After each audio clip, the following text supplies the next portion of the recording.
নমস্কার, স্বাদে আহ্লাদের রান্নাঘরে সকলকে স্বাগত। আমি আজকে আপনাদের একটি নিরামিষ রান্না করে দেখাবো।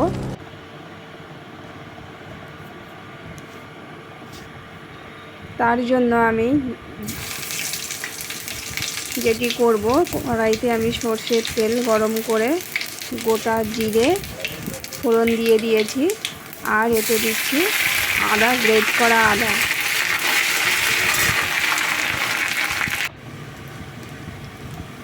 দিচ্ছি 1 চামচ জিরের গুঁড়ো, 1 চামচ ধনে গুঁড়ো, 1 চামচ না, হাফ চামচ মতো গোলমরিচের গুঁড়ো দিয়ে এইটাকে একটু নাড়িয়ে তারপরে দিয়ে দেব টমেটো।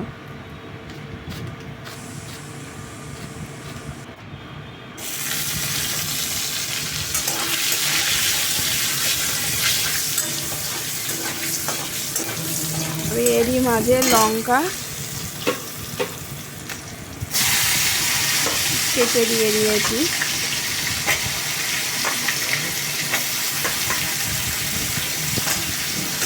দিচ্ছি টমেটো,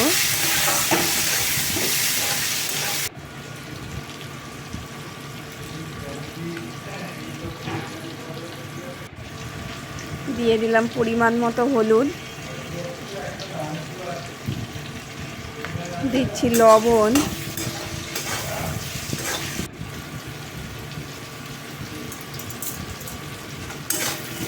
আর সামান্য পরিমাণে চিনি দিয়ে দিলাম।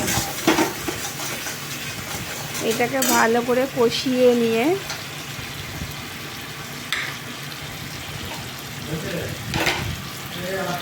খুব সুন্দর করে এটাকে কষিয়ে নিতে হবে।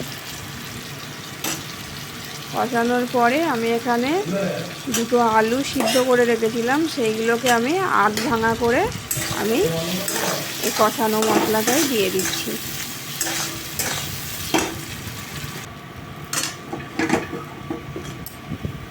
এর জন্য এটি একটি পুর তৈরি হচ্ছে, আলুর পুর।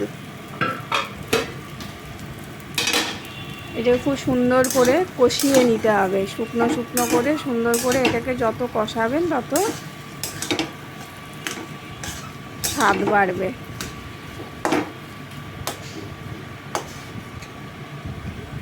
এইবার এর ভিতরে দিয়ে দিচ্ছি গ্রেট করা পনির।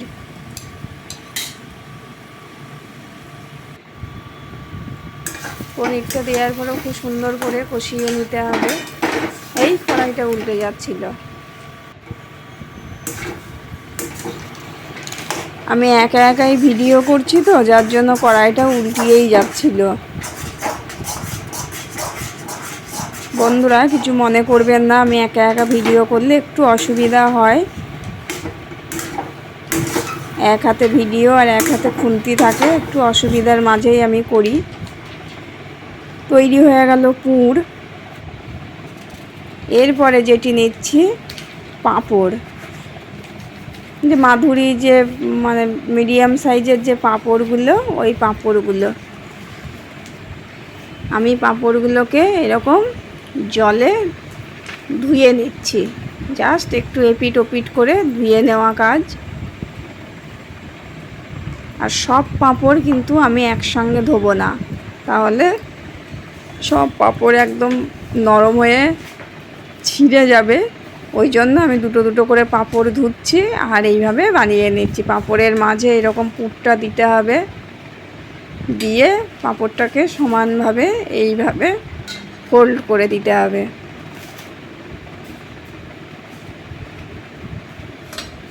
যে দুই পাশে আমি এক হাত দিয়ে করছি বলে একটু অসুবিধা হচ্ছে, ওই জন্য এটাকে সমানভাবে ভাঁজ করে দিয়ে, যদি এরকম যদি খুলে যায় একটু জল হাত দিয়ে দিলেই লেগে যাবে আর কি।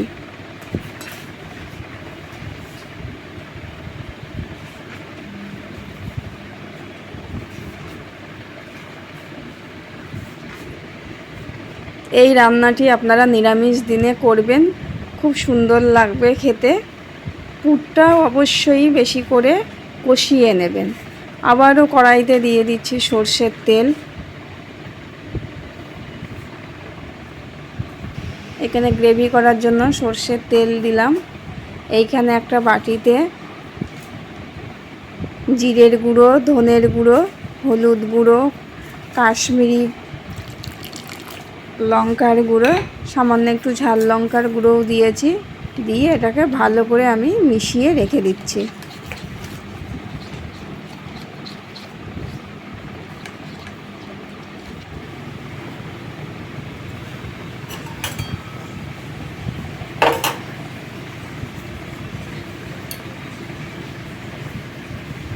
তেল গরম হয়ে গেছে। এখানে পাঁপড়ের ভিতরে যে পুর ভরা পাঁপড়গুলো, এইগুলোকে আমি এখন ভেজে নিচ্ছি সর্ষের তেলে। সর্ষের তেল গরম হয়ে গেছে।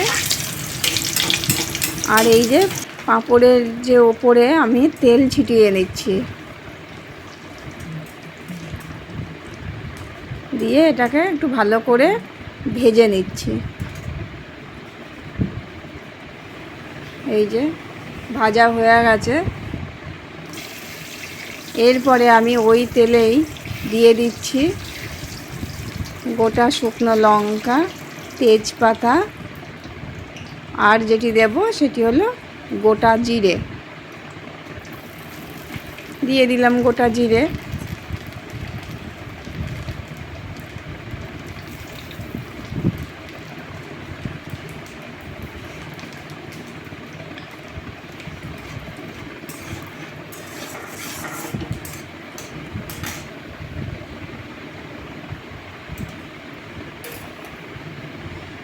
এইবার দিয়ে দেব সামান্য পরিমাণে হলুদ। এইবার ওই বাটিতে যে মশলাটা আমার মিক্সড করা ছিল ওইটা আমি দিয়ে দিলাম, দিয়ে তেলে দিয়ে ভালো করে কষিয়ে নিলাম। এটাও ভালো করে তেল ছাড়ার অপেক্ষায় থাকছি। এরপরে দিয়ে দিচ্ছি পরিমাণ মতো লবণ, আর দিচ্ছি টমেটো। এখানে লম্বা টুকরো টুকরো করে কাটা আছে টমেটো। এই একটা ক্যাপসিকাম পড়ে গেল, ক্যাপসিকামটা আমি উঠিয়ে রাখি।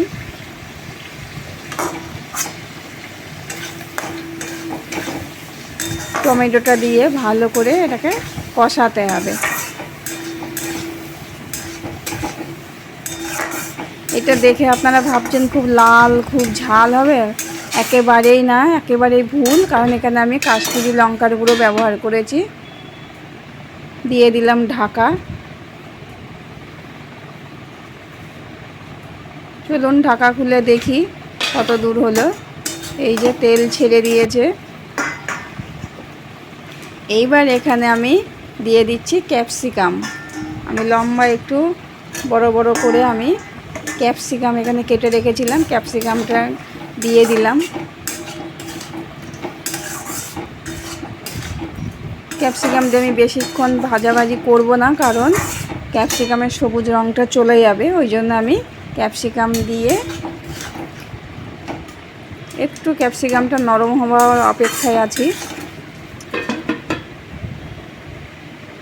দিয়ে দিয়েছিলাম একটু নরম হওয়ার জন্য ঢাকা। ঢাকা খুলে দিলাম, দিয়ে দেখলাম ব্যাস তেল দেখুন কত সুন্দর কালারটা এসছে।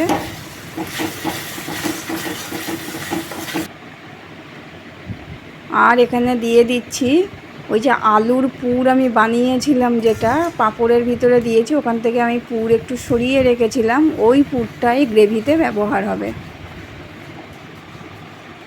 এই যে আলুর পুরটা দিয়ে আবারও একবার কষিয়ে নিচ্ছি।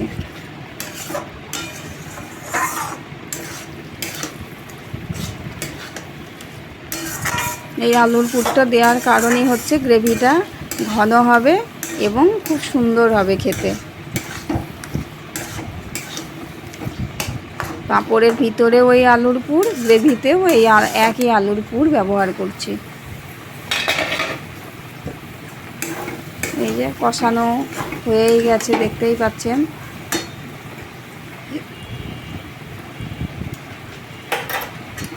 এখানে দিয়ে দিলাম সামান্য পরিমাণে চিনি।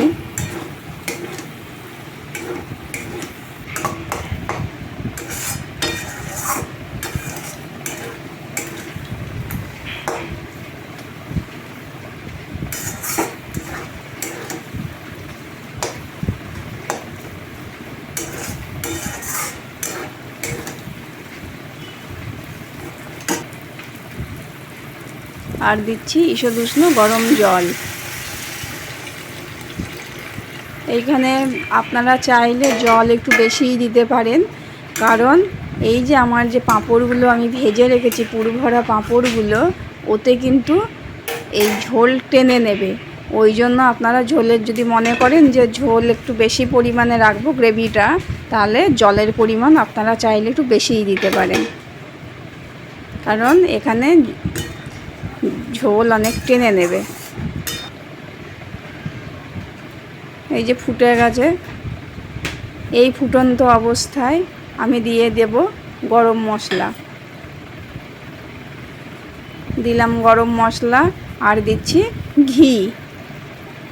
এই দুটোকে দিয়ে আমি একসঙ্গে সব মিশিয়ে নিলাম। মিশিয়ে ভালো করে ঝোলটাকে একটুখানি ফুটিয়ে তারপরে ওই যে পুরভরা পাঁপড়গুলো ভেজে রেখেছিলাম যে, ওইগুলো আমি এই ঝোলে দিয়ে দিলাম। ঝোলে দিয়ে আর বেশিক্ষণ ফোটানো যাবে না, মিনিট দুয়েক মতো ফোটালেই হয়ে যাবে। আর দেওয়ার পরেও বেশি নাড়াচাড়া করা যাবে না, কারণ সব ভেঙে যেতে পারে বা আলুর পুর বেরিয়ে এলে খেতে ভালো লাগবে না। ওই জন্য গরম মশলা ঘি ওই পাঁপড়গুলো দেওয়ার আগেই দিতে হবে। দেখেছেন কত সুন্দর ফাইনালি রেডি হয়ে গেল আমার এই নিরামিষ রান্নাটি। এই নিরামিষ রান্নাটি আপনারা অবশ্যই বাড়িতে একদিন নিরামিষ দিনে রান্না করে খেয়ে দেখবেন, আপনাদের অবশ্যই ভালো লাগবে। আর এই রান্নাটি যদি আপনাদের ভালো লেগে থাকে তবে অবশ্যই একটি সাবস্ক্রাইব করবেন, রান্নাটি শেয়ার ও লাইক করতে ভুলবেন না। রান্নাটি যদি আপনাদের ভালো লাগে তাহলে চ্যানেলটি অবশ্যই সাবস্ক্রাইব করবেন। রান্নাটি আপনাদের কেমন লাগলো অবশ্যই কমেন্টে জানাবেন। ভালো থাকবেন, সুস্থ থাকবেন, নমস্কার।